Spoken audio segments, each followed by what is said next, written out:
around 3 years ago, 35, started getting symptoms, bowel symptoms, like irritability, urgency, and things like that. So I didn't think too much of it other than, maybe I need to look into my diet, exercise more, and just, change my lifestyle.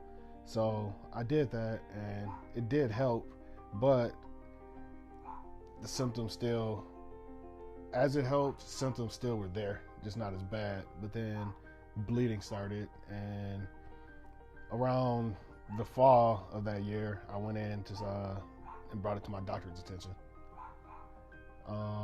He first thought, with me being young, that it was nothing and probably just, constipation or something. So that was the first thing, was just to pretty much clean me out. So we did that. Still felt something down there. Ordered some blood work to be done. That came back good as well, with nothing cancerous or anything. So the next step was a colonoscopy. Had the colonoscopy, and they discovered a large mass. It was taking up about 75% of space.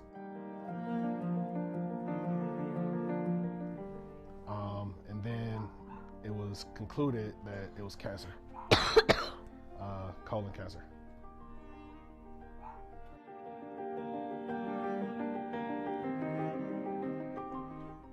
It was almost like every emotion, sad, frustrated, angry, just everything. It's like, why me? And then like, how did this happen? What caused it? Like, just a lot of things and everything. And I had to just be humble, keep an open mind about it, and just fight it and beat it. Like it's not an option, not to let it get the best of me. I mentioned my uncle died of colon cancer in the 90s, and that kept playing in my head, how he, lost his fight. So I can't let that determine my outcome. So it was my own fight, and just to go through it positive and just beat it, so, and that's the attitude I kept when I went through it. Thank goodness he had such positive thoughts, because it was horrifying. It really was, because we have 3 children together as a blended family, and I'm thinking about their future. How are we going to break the news to them? How are they going to take it? They're going to have questions that we might not have the answers to yet. What can we communicate with them? What's too soon? All these different thoughts, and we still have to do our day to day. It was very scary. I think it was scary for everyone, but I think it was most scary for him. He's the one dealing with it. He's the one dealing with the physical aspect of it. And you have to be their support system. You have to be. But you still have your own emotions to control, and that can be very difficult, especially if you have anxiety or overthinker. I mean, all these different situations, because you have to support him along with the family. So I go to therapy, and I definitely made this a topic to bring up to kind of help support how do I handle this in a positive way. And so thankfully she was able to help direct me through that. And hopefully it was a good outcome, but it was good. It was good. You? Did you get therapy too? No, I didn't. I'm his therapist. I probably should have, because at the moment there was a lot going on as far as personal and professional life.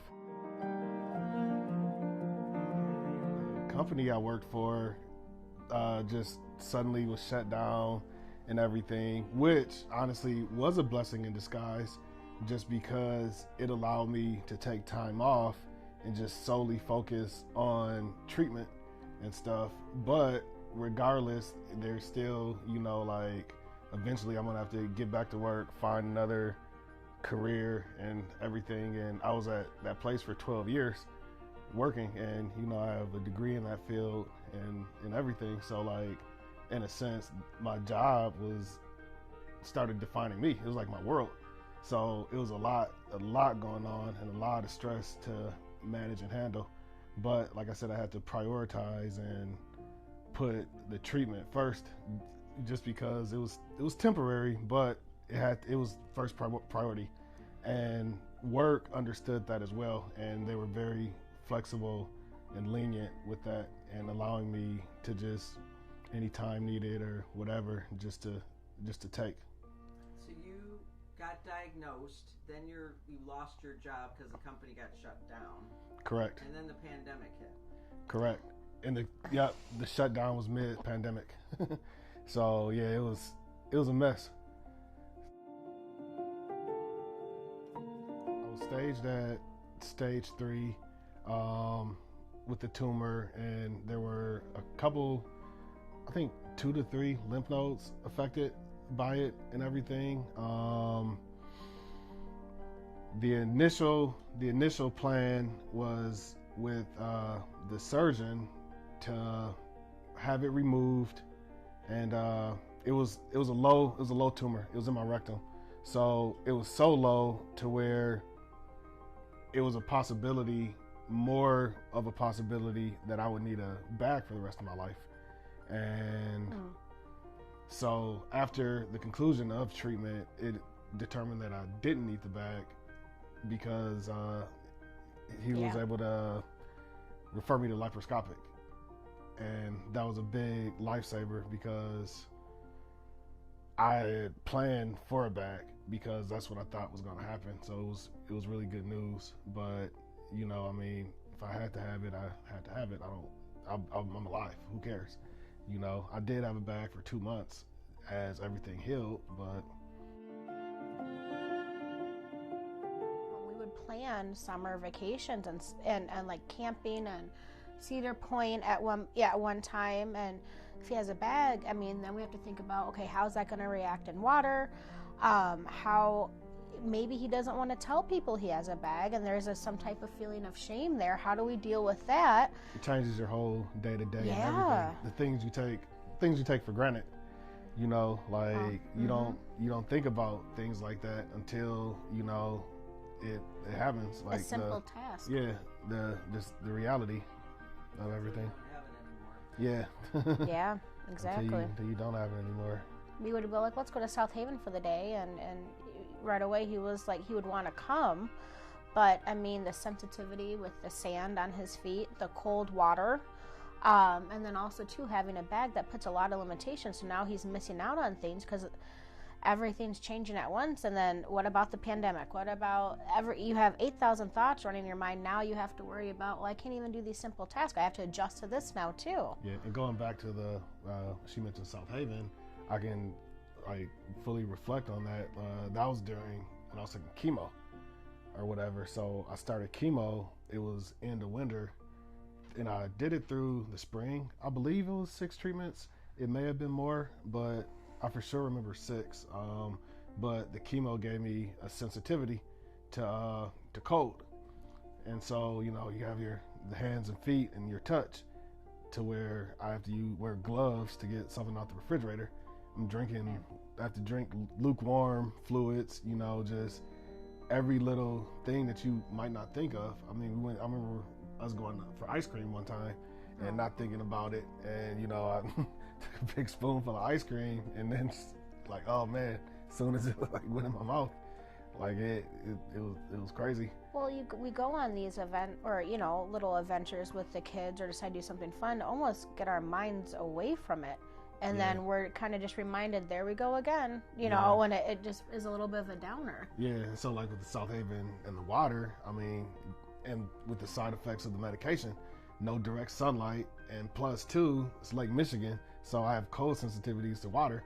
I mean, yeah, it's a nice warm day, perfect day for the beach, but realistically, I had to sit that one out just because I would have been miserable and a burden to them, to where they wouldn't have enjoyed it.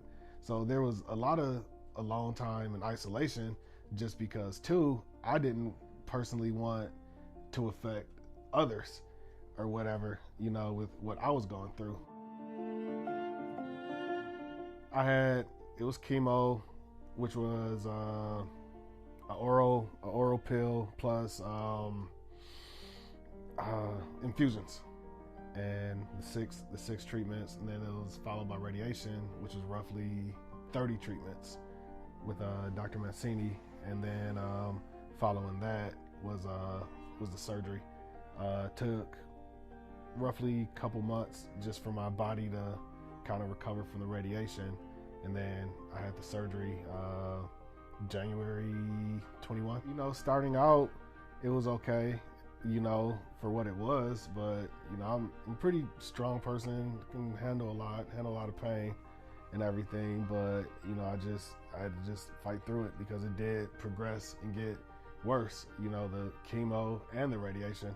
The chemo, the cold sensitivities would wear off, you know, after a few days, but when they, like directly after the infusions, you know, they were intense, really intense, especially starting it at the end of winter and stuff. But even still with summer, it could be 100 degrees outside and you still have a cold sensitivity if something cold touches you or goes through your body and everything. So it definitely, yeah, was hard to bear with.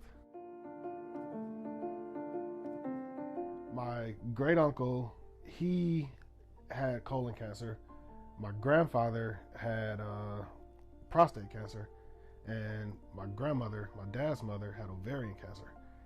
But the conclusion with the genetic testing, nothing was genetic.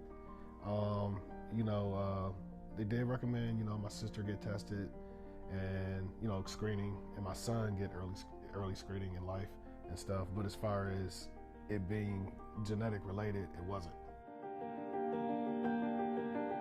I'm doing great. So had the surgery early 21, which the tumor was removed. Everything was successfully removed. It was laparoscopic, and they did a ileostomy so everything could heal. I had the ileostomy, had the bag for about 3 months, and it was reversed and back normal, but still have to, you know, like after that, you know, like get your bowels back regular and things like that. So yes, I had all regular function and everything, but it was still, you know, my body recovering from everything. So the surgery, the chemo, the radiation, because I still was dealing with effects from it.